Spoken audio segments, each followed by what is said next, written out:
लेकिन महान पुरुष जब पैदा होता है तो उसके मरने के बाद उसकी विचारधाराएं जिंदा रहती है। तो बाबा साहब ने जब इस लाइन को पढ़ा कि महान पुरुष के मरने के बाद उसकी विचारधाराएं जिंदा रहती है, तो छात्र है जिसका नाम डॉक्टर अंबेडकर है, उन्होंने इस लाइन को मिटा दिया है।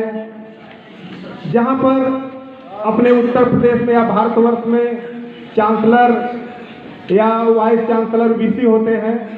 वहां पर विश्वविद्यालयों का जो सबसे उच्च अधिकारी जीवित रहे, ये भी कोई निश्चित रूप से नहीं कहा जा सकता है। तो बाबा साहब से पूछा गया कि क्या कहा जा सकता है, तो बाबा साहब ने कहा कि सामान्य पुरुष पैदा होता है तो उसके मरने के बाद उसकी विचारधाराएं मर जाती हैं, लेकिन महान पुरुष जब पैदा होता है तो उसके मरने के बाद उसकी जो माता सावित्रीबाई फुले वही आज टिके हुए हैं। बाकी अपने मन से, अपने व्यक्तिगत विचारधाराओं से बहुत से लोग यहाँ पे आंदोलन चलाने वाले हैं, जो कुछ ही समय में एक आंधी के झोंके की तरह आते हैं और उसको समाज स्वीकार नहीं करता है और उनका आंदोलन समाप्त हो जाता है। मेरे साथियों, क्योंकि इसका विषय है प्रतिनिधित्व आरक्षण, उसका संरक्षण और हम सबका दायित्व, तो बहुत से लोगों के मन में ये भ्रांतियां रहती हैं कि आखिर आरक्षण जो है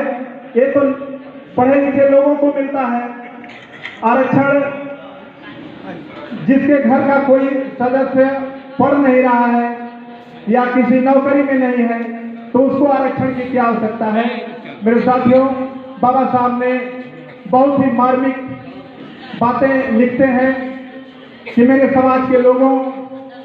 नौकरियों में आरक्षण दे करके हम सब लोगों को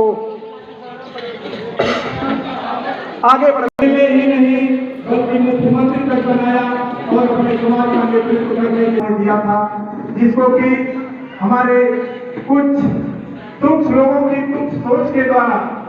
ये हमारे सरकारी अधिकारियों और कर्मचारियों का ये आरक्षण छीन लिया गया। और उसकी लड़ाई, जैसा कि मैंने अपने उद्बोधन में भी बताया, इस मऊ के बहुत ही होनहार शिक्षक प्रतिनिधि, राज्यपाल पुरस्कार विजेता श्री रामविलास भारती, डॉक्टर रामविलास भारती, जिन्होंने इस संघर्ष में पूरे प्रदेश में अपना बहुत ही बहुमूल्य योगदान दिया। उस समय मैं अपनी सेवा में अम्बेडकर नगर में दे रहा था और वहां पर अम्बेडकर